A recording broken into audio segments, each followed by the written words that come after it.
Shalom saudara, selamat malam, selamat menyambut Natal. Biarlah di malam Natal ini kita merasakan sesuatu yang baru dari Tuhan. Damai sejahtera daripada Tuhan turun atas kita saudaraku. Tuhan lahir memberikan damai, sukacita buat kita. Segala kekosongan apapun itu di tahun ini, kita akan mendapatkan sesuatu yang baru daripada Dia. Amin. Baiklah, kita angkat pujian untuk Tuhan. Mari sama-sama kita dialah hidup untuk kami.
Pokoknya Mas Menteri Gusti.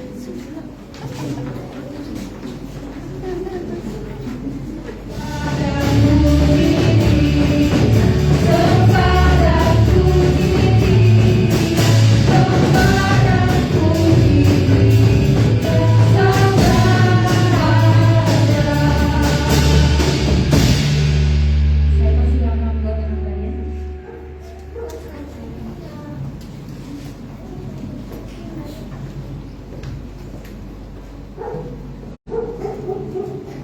Puji Tuhan, sebentar kita akan menikmati kebenaran firman Tuhan. Oleh karena kemurahan Tuhanlah kita ada sebagaimana kita ada. Kita bisa merayakan Natal lagi malam hari ini. Itu semua karena anugerah Tuhan yang besar di dalam hidup kita. Terima kasih Bapa yang baik.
Syukur kami kepadamu Tuhan pada malam hari ini, bahwa Kau datang ke dunia ini untuk menyelamatkan kami, orang-orang yang berdosa, orang-orang yang mengasihi-Mu.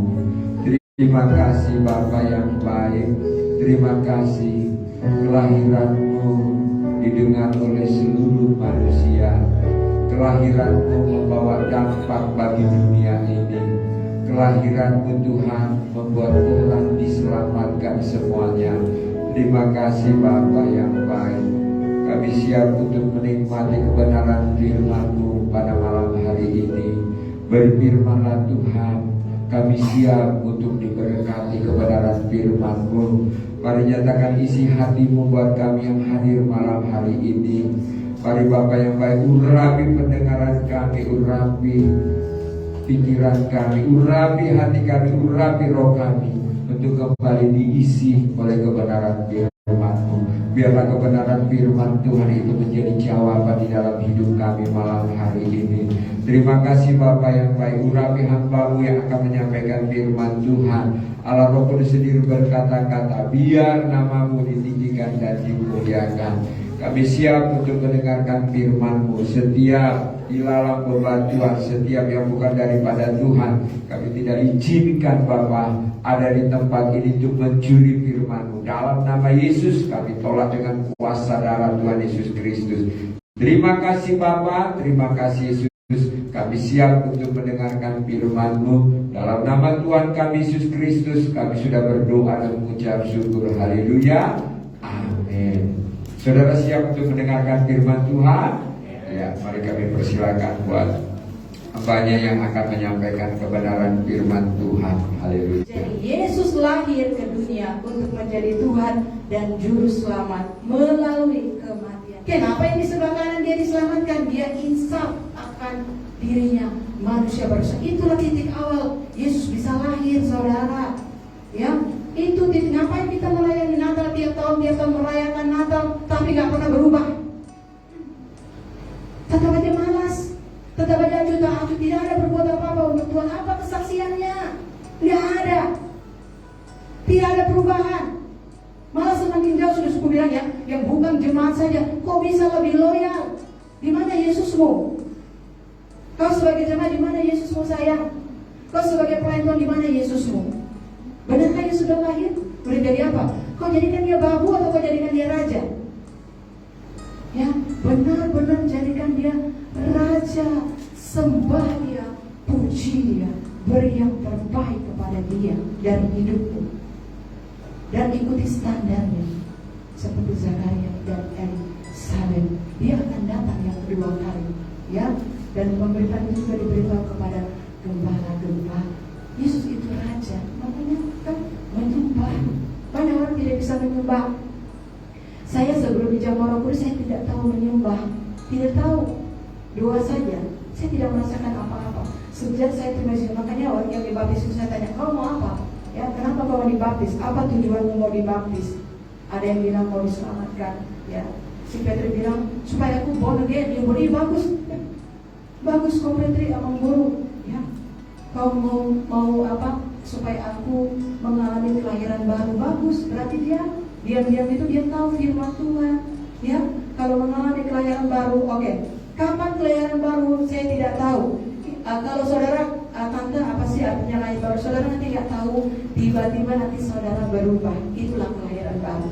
Om Sian ini dia udah saksikan hari Kamis. Biarpun dia sudah ikut song, jadi jemaat 10 tahun, ikut doa malam, melayani bersama, ikut pemuritan di gereja, ada setiap malam kan ada pemuritan, ya, kurang apa lagi, ya, melayani semua melayani, sekolah Alkitab lagi, waktu dia sekolah aja katanya dia suka protes-protes sama dosen-dosen, kenapa lah kau bisa ada kan Bapak sudah berdoa dulu, kenapa di pesawat itu mengalami goncangan? Ya, kenapa bisa terjadi? Kan Bapak sudah berdoa, kok bisa itu terjadi? Baru kata gurunya, justru itulah iman kita, ya, diuji oleh Tuhan.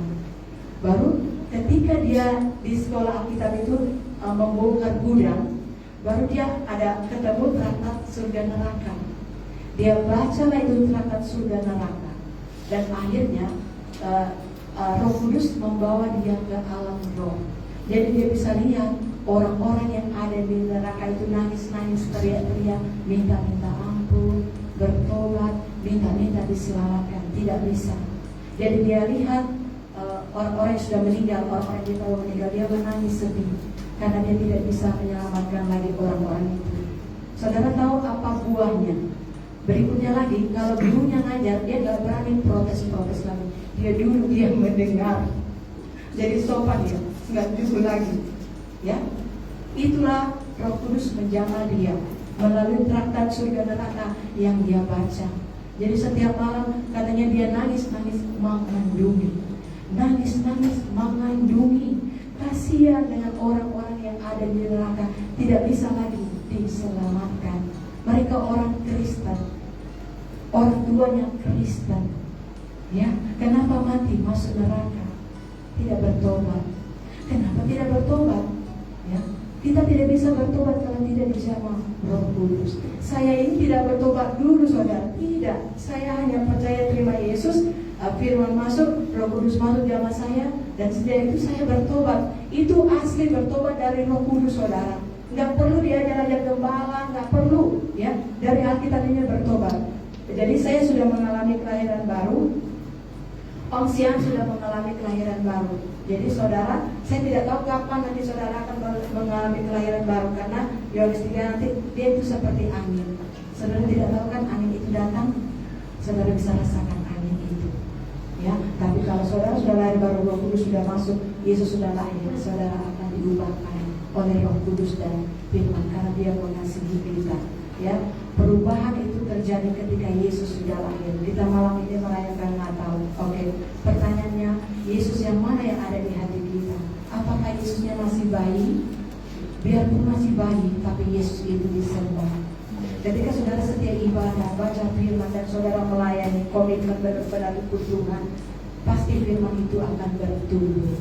Ya, penghalang firman itu bertumbuh adalah duri-duri, batu-batu pinggiran jalan. Setiap hari harus doa pengutusan. Untuk saudara yang belum terima Yesus, malam ini saudara harus terima Yesus. Nanti Bapak Gembala akan mimpin supaya Yesus lahir, karena saudara kan sudah setia ibadah. Ya, biarlah benar-benar saudara rindukan Roh Kudus masuk menjamah saudara. Saudara tidak bisa berubah. Mau usahakan karena tidak bisa, pasti saudara akan jatuh lagi. Ya, tapi kalau Roh Kudus masuk di dalam kita, Dia akan mengubah kita. Biarlah kita mengalami Yesus yang telah lahir, Yesus yang penuh dengan damai sejahtera. Biarlah kita benar-benar mengalami Yesus yang sudah mati di kayu salib karena kasih-Nya kepada kita. Jadi Yesus mengasihi kita bukan dengan kata-kata dan air mata buaya dan bibir durjana. Yesus bukan mengasihi kita dengan bibir durjana. Kenapa saya katakan bibir durjana? Nanti dia nyanyi, ku mau cinta Yesus selamanya. Itu WL nih kan? Dia nyanyi, ku mau cinta Yesus selamanya. Kenapa kok tak gereja lagi? Aduh, aku tersinggung. Kenapa? Karena beginilah mereka, beginilah, oh Yesus belum lahir, saudara. Ya, jadi itu namanya dia mengasihi Yesus dengan bibir durjana dan air mata. Ada juga air mata buaya, saudara. Ya, bisa teriaknya mengandungi, saudara. Ya, kalau di mimbar dia teriak mengandungi, gitu ya. Ada tuh ya. Orangnya tapi sudah gak ada di bumi ya. Ya, kalau saudara lihat gitu ya ampun, sungguh-sungguh kali ibu itu berdoa. Dia kalau doa nangis-nangis mengandungi, ya, sampai kemana? Tapi hari-hari kerjanya berteriak, berkelahi, bergosip, ya kan? Itu namanya air mata buaya, bibir durjana. Ya, dan mengalami kasih Tuhan. Saya lihat sendiri, yang asli itu tidak, saudara. Ada Roh Kudus dalam mengalami kasih. Contohnya Bapak Gembala kan hanya baca buku surga neraka. Dia nggak protes-protes lagi. Waktu hamba Tuhan itu ngajar, dia betul-betul berdoa demi Tuhan. Dia fotokopi loh surga neraka itu dikasih sama saudara-saudara. Itu kejadiannya 15 tahun yang lalu, ya kan? Tapi saudara-saudara masih hidup. Ada kasih supaya orang lain diselamatkan.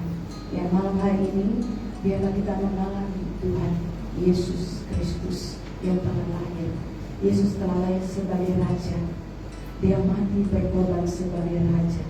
Dan Dialah Raja selama-lamanya. Yang akan kita masuki kalau kita mati, saudara, itu bukan planet, itu kerajaan. Katakan kerajaan. Anak raja harus punya pakaian kerajaan. Amin. Pakaian kerajaan. Bapak Gembala lihat pakaian-pakaian kerajaan itu hanya sedikit. Ibu Gembala lihat pakaian-pakaian putih pengantin hanya sedikit. Punya siapakah itu? Saudara kejar sendiri. Ya. Jadi kalau kita sudah terima Yesus, kerjakanlah keselamatan. Yesus sudah mati bayar untuk kita dengan darahnya yang mahal. Ya, hargai darah Tuhan Yesus Kristus. Hargai kasih karunia Tuhan. Kalau saudara baca Alkitab, miliaran orang yang hanya Set yang dipilih. Anak-anak Abraham, anak-anaknya Adam, hanya Set yang dipilih. Dari ribuan orang hanya Abraham yang dipilih. Terus di bumi ini hanya saudara dan saya yang dipilih. Kalau saudara ada malam hari ini, berarti saudara ini orang pilihan. Malam hari ini terima Yesus. Yesus masuk di dalam dirimu, kau lahir baru. Sungguh-sungguh kau bertobat, insam akan dosa-dosamu, sesali dosa-dosamu. Ya, nanti Tuhan yang akan menyelamatkan saudara. Saudara yang sudah terima Yesus, standar apa yang saudara pakai? Yesus kau bikin dari apa? Jadi babu kah, menjadi raja, jadi Tuhan. Yang sudah ada Yesus Kristus. Sistem pengembangan. Kenapa Gembala yang dapat? Karena sistem pelayanan Yesus, sistem pemuridan, sistem pengembangan. Demikian juga kalau saudara masih ada, karena Yesuslah yang menjaga nyawa saudara. Pagi, siang, dan malam Dia menjaga engkau. Dia menunggu sampai satu hari engkau mau percaya dan menerima Dia. Yang pertama. Yang kedua, dia mau menunggu engkau agar engkau menjadi dewasa dan mengikuti standar kehidupan Yesus di bumi. Yang ketiga, dia menunggu engkau agar segera engkau menjadi dewasa secara rohani, supaya engkau layak menjadi mempelai. Karena dia tidak datang sebagai bayi lagi, tetapi Yesus akan datang sebagai hakim yang akan menghakimi manusia yang menolak dia dan tidak percaya dan tidak taat kepada Injil akan dibuang ke lautan api. Yang tidak percaya dia, tidak menerima dia, tidak menerima Injil, tidak taat kepada Injil, akan dipisahkan, akan dibuang ke dalam lautan api. Jadi standarnya kita bukan orang Kristen, pelayan Tuhan, pendeta, jemaat biasa, orang baik, orang benar, orang jahat, atau orang apa. Tetapi kita mau percaya dan kita mau taat kepada Yesus Kristus. Di sebelah kanan Allah Bapa, dia mencari orang berdosa yang mau bertobat. Dia bukan mencari orang yang setia ke gereja tapi tidak mau bertobat, tidak. Dia mencari orang yang berdosa yang mau bertobat supaya diselamatkan. Dialah Yesus Kristus yang telah dikorbankan sebagai domba. Dia tidak bersalah, tidak berdosa, tapi dia telah mati membayar dosa-dosa kita. Apakah Yesus sudah lahir, saudara? Kalau kau rindu Yesus lahir, kau terima Yesus malam hari ini. Dan kata Om Simon, untuk apa kau percaya Yesus? Untuk apa kau percaya Yesus kalau kau tidak kepingin ke surga? Untuk apa kau percaya Yesus, terima Yesus? Ya, kalau kau tidak kepingin surga, surga itu adalah kerajaan yang kudus. Hanya yang suci, kudus, saleh, dan setia, yang memenuhi standar yang bisa masuk. Mari mulai hari ini kita berlomba-lomba, jangan pedulikan orang lain. Kau sendiri harus berlomba-lomba menguduskan dirimu agar kau dan saya mencapai standar kebenaran kekudusan. Seperti Yesus satu, seperti Zakaria dan Elizabeth, seperti Maria, seperti Yusuf, seperti gembala-gembala yang rendah hati siang malam mau menjaga domba. Kita yang sudah selamat, apa yang kita kerjakan? Apakah kita punya hati untuk memuridkan, melayani, menginjil, menjadi contoh yang baik orang-orang yang ada di dalam gereja maupun orang-orang yang di luar sana yang belum terima Yesus? Setiap saudara harus membuka mulut dan ceritakan siapa Yesus. Pesan pastor Pak, berdoalah bagi orang-orang yang belum selamat. Berdoalah agar mereka percaya terima Yesus. Berdoalah agar orang-orang di gereja tidak melakukan dosa-dosa yang seperti dia lihat ada di neraka.